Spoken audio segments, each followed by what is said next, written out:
काही नाही त्या ठिकाणी या अशा पद्धतीचे हे बघा हे खोदलेले रस्ते साहेबांनी देखील पाणी दावलं केलं होतं जंगम साहेब स्वतः आहे तिथे. तर आपण पुढच्या ह्या JSW जिल्ह्यातला पॅच आहे सॉरी उजेड इथला पॅच आहे अशा खोदून ठेवलेले आहेत.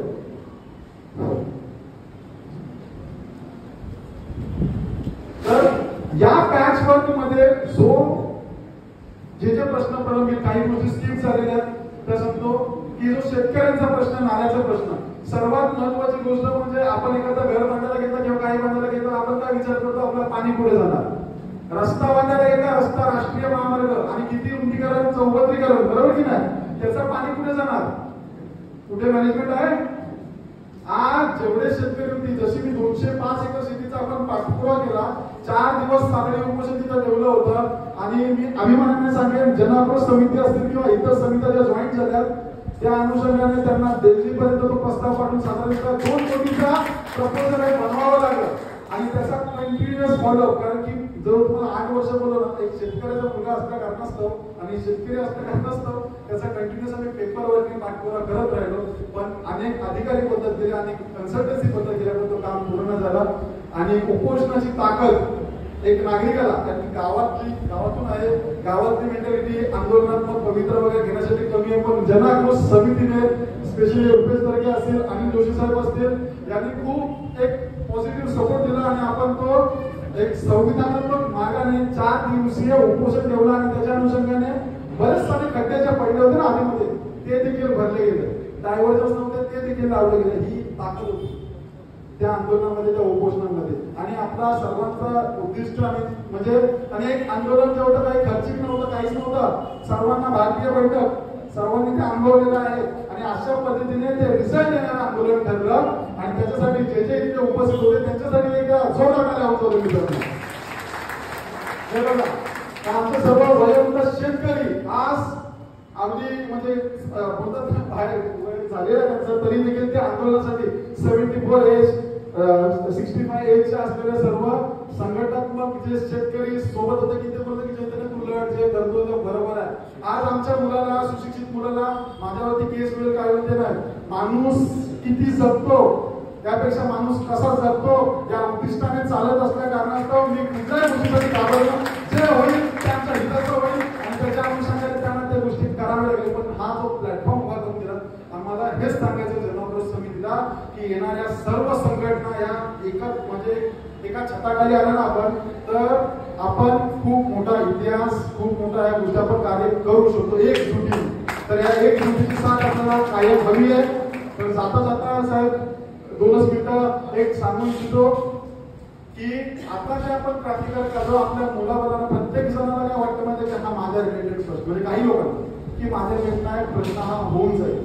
तर असं न करता काय करायचं होतं की मला करायचं आहे पण मला वेळ नाही मिळत ही बरेच जण सांगणारी कारण आज जरी सभेला बघितलं तर आपल्या मित्रांना जरी विचारलं असेल की आज सभेला यायचं आहे तर मला तेवढा वेळ नाहीये किंवा येता येणार नाही आज असं काम आहे प्रत्येकाकडे कारणं ठरलेली असतात.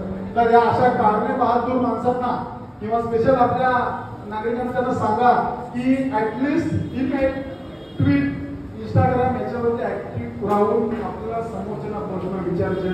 जर तुमची आणि आपली सर्वांची कोकण भाषेची जर आपल्याला अशीच साथ असली ना तर तुम्ही अगोदरच्या याच्यामध्ये पण पाहिलं की 3-3, 4-4 दिवसांनी खड्डे भरले जातात स्पीड ब्रेकर होती. अरे हा स्पीड ब्रेकर हा प्रश्न आपण पाहिला सर मुंबई गोवा राष्ट्रीय महामार्गावरती स्पीड ब्रेकरची संख्या किती आहे हा काउंटलेस बरोबर ना. आज रात्री अपराधी जेव्हा तिथे जातो त्या ठिकाणी आपल्याला एकही रिफ्लेक्टर्स नावाचा प्रकार नाही कॅट आहे. मग माझा त्या शासनाला त्या केंद्र शासनाला सवाल होता की तुमच्याकडे कॅटासाठी किंवा रिफ्लेक्टरसाठी पण पैसे नाही का. तसा केंद्राने किंवा त्या शासनाने आम्हाला असं लिहून द्यावं ना की आमच्याकडे पैसे नाही आम्ही भीक मागू किंवा खिशातून वर्गणी काढून ते करू की नाही आपण करून हा त्यांच्याकडे डायव्हर्जन्स नाही. आणि बरं रस्ता केला एखादा त्याच्यामध्ये पण पब्लिसिटी डिपार्टमेंट आहे NHAच्या ऑफिसमध्ये कानाच्या अपडेट देत आपल्याला की आज मुंबई गोवा राष्ट्रीय महामार्गावरती सो ठिकाणी ब्लॉक आहे या ठिकाणी आम्ही खड्डे केलेले आहेत बरोबर ना या ठिकाणी आम्ही डायव्हर्जन केलेलं आहे. काना जनतेला माहिती पडत ही गेली पाहिजे का नको माहिती. जसं मुंबईच्या लोकलमध्ये आपला प्रवास करताना आपल्याला समजतं की वाशी ते कुर्लामध्ये ब्लॉक आहे मग या ठिकाणी जे तुम्ही डायव्हर्जन्स करून ठेवले ते सांगण्याची जबाबदारी तुमची नाही का? वारंवार जेव्हा अधिकाऱ्यांकडे जातो किंवा आपण त्याला सांगतो, विनंती करतो की साहेब हा महामार्ग पूर्ण होण्यासाठी तुम्ही कृपया लक्ष द्या, ते काय बोलतात माहिती आहे का? ते पर्सन सांगतो तर तुला एकटा दुसऱ्याला दिसतोय का? हा ही रियालिटी फॅक्टर म्हणजे बोलतो हा तुला एकट्याला प्रॉब्लेम आहे का? तर हा एकट्याला प्रॉब्लेम नसून तर माझी विनंती आहे, इथे जमलेले सर्व क्रांतिकारक सर्व संघटनांचे जे पदाधिकारी आहेत त्यांच्याकडे एक चांगला गुणधर्म आहे. तर आपल्या सर्व सभासदांना एक 2 मिनिटासाठी दिवसातून किंवा आठवड्यातून जर ऍक्टिव्हेट केलं एक छोटंसं ईमेल. आता आपण समितीच्या वतीनं आपण एक टेक्निकल काम पण करतोय की तुम्हाला फक्त ईमेलच्या त्या लिंकवर क्लिक करायचं आणि नाव लिहायचं आणि सबमिट करायचं. ऑटोमॅटिक सर्व डिपार्टमेंटला तो आपला ईमेल गेला जाईल. म्हणजे ज्या ठिकाणी खड्डा तुम्ही हायलाईट करणार, आपल्या समितीचं ते ठरवलं गेलं आहे की ज्या ठिकाणी जाताना तुम्ही खड्डा हायलाईट करणार त्या खड्ड्याचा गुगल लोकेशन घ्यायचं, तो फोटो आज पाठवायचा समितीच्या एखाद्या पदाधिकाऱ्याकडे आपल्या. आपण ती लिंक बनवणार किंवा एखादा रॉंग जो डायव्हर्जन असेल आणि त्याच्या अनुषंगाने एक मेसेज बनवला जाईल की आपल्याला असा असा हा कामगिरी करायचंय. तो सामूहिक ईमेल जेव्हा एका माणसाचं पत्र आणि 100 माणसाचं ईमेल, सीएमओ ऑफिस असू दे, कलेक्टर ऑफिस असू दे, कुठे असू दे, फरक पडणार की नाही? उत्तर द्यावं लागणार की नाही? बरोबर की नाही? म्हणून आपल्याला ही लिंकिंगची सिस्टम किंवा ईमेल जी मोहीम आहे आपल्याला ऍक्टिव्हेट करायची आहे. याच्यासाठी सर्वजण तयार आहात? आवाज नाही पाठवून असाच आपल्याला आवाज आणि आपल्याला हा खरोखर ही काम करायची संधी आणि आपल्याला एकजुटीने आपलं काम करायचं. कारण की आजपर्यंत आपण विखुरलेलो होतो. म्हणून रेल्वेचा असू दे किंवा इतर देखील प्रश्न असू दे, बसचा प्रश्न असू दे, सर्व असेच्या असे प्रश्न प्रलंबित आहेत.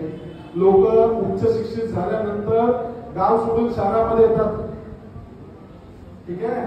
पण आज आम्ही शहर सोडून गावाकडे जायला का निघालो? तरुण असताना देखील, कारण की जी परिस्थिती आम्हाला पाहता येत नाही. रोजचे होणारे ऍक्सिडेंट आता मोठेपणा सांगत नाही, पण रात्री 1ला असू दे, 1:30ला असू दे, कुठे ऍक्सिडेंट झाला, फोन येतो, त्या ठिकाणी झोप न करता काय नाही करता तिथं जायला लागतं. त्यांची जी काय होणारी मदत ती करावी लागते. त्या दिवशीचा झालेला जो इथं पाहिला तो मी ट्रकचा ऍक्सिडेंट, तो रस्ता बघा फुटला होता. त्या ठिकाणी कॉईल पलटी झाली होती साहेब. त्या ड्रायव्हरला फक्त काही बोलायच्या गोष्टी, कारण की या फील्डवरती काम केल्याचा अनुभव शेअर करतो साहेब. तो ड्रायव्हर तिथं पडला होता कारण की रस्ता तिथून निघाला होता. पावसाळ्यामध्ये बनवलेला रस्ता राहणार का? तो रस्ता तिथून निघाला होता आणि निघालेल्या रस्त्यामध्ये तो बिचारा रक्तमंगळ होऊन पुढे पडला होता. त्याला बघायला तिथं बोललो एक स्थानिक आला, तो बिचारा साईडला होऊन काय कर, पण ह्या गोष्टी तिथे होत नाहीये. तर हे गोष्टी होत असताना तिथे गेलो, त्याला हॉस्पिटल आणण्यासाठी विनंती, बाबा सर, कारण की तो घाबरला. त्याला कशी चिंता की माझ्या गाडीचं काय होईल, कशाचं काय होईल. आणि बाकीच्या इतर गाड्यांना जेव्हा थांबवतो ना आपण, कोणी थांबायला तयार नाही. बोलायच्या गोष्टी आहेत फार कमी, पोटावर मोजण्या इतके लोक आहेत. मग शेवटी त्या तसल्या माणसाला रिस्क घेत बाईकवर घेऊन गेलो. पोलीस स्टेशनला देखील हे केलं. आपल्याला माहितीच आहे की फीज तत्परतेने सर्व गोष्टी होत असतात, तर त्याला रिस्क घेत बाईकवर घेऊन गेलो. पण ह्या करत असताना आपल्याला एकजुटीने काम करायचं आहे. हा एका दोघांचा प्रश्न नाहीये. तर सर्व कोकणकर, समस्त मुंबईकर, जे जे लोक प्रवास करतात, हा राष्ट्रीय रस्ता आहे. आपल्याला एकत्र येऊन कामगिरी करायची आहे. सर्वांनी एकजुटीने काम करूयात. तर एकदा एक घोषणा देऊयात, मुंबई गोवा राष्ट्रीय मार्ग झालाच पाहिजे, झालाच पाहिजे. मुंबई गोवा राष्ट्रीय मार्ग. धन्यवाद. जय हिंद, जय महाराष्ट्र.